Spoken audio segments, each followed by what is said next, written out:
Vending machines have been around for quite some time, dating back to 1st century AD during the Roman Empire, when the Greek mathematician Heron of Alexandria invented a vending machine that dispensed water. Fast forward to the modern day, where Percival Everett invented the first coin-operating vending machine in 1883. His machines dispense envelopes and postcards, and were popular in train stations and post offices throughout London. By 1888, Thomas Adams attained the American patent rights of Everett's vending machines. Adams' machines dispensed chewing gum, and he placed them at train stations throughout New York City. In 2020, the vending machine industry pulled in nearly $134 billion worldwide. The United States earned an estimated $36 billion within the same year. Over the years, we've seen vending machines dispense coffee, hot chocolate, sodas, cigarettes, candy bars, potato chips, sandwiches, and even fruits and veggies.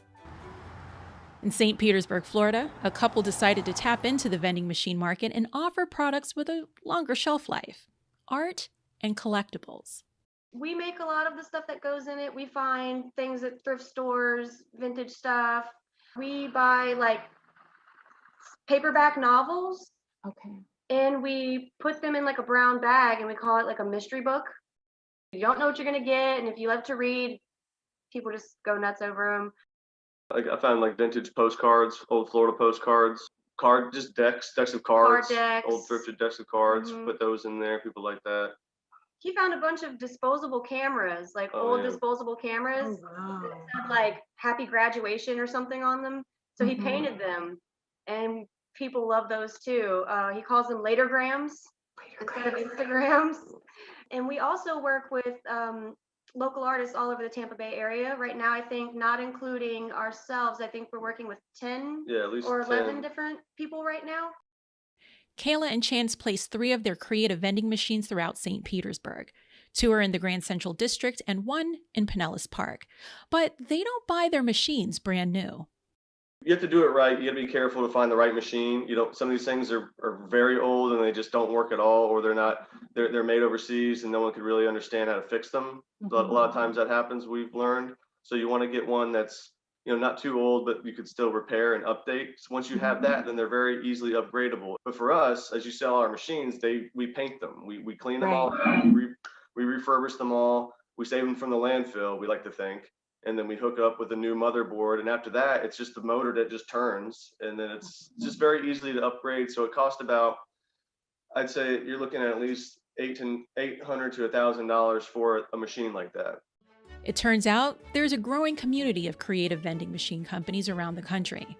And they all share a similar concept where they take old vending machines, make them new, and dispense something unique.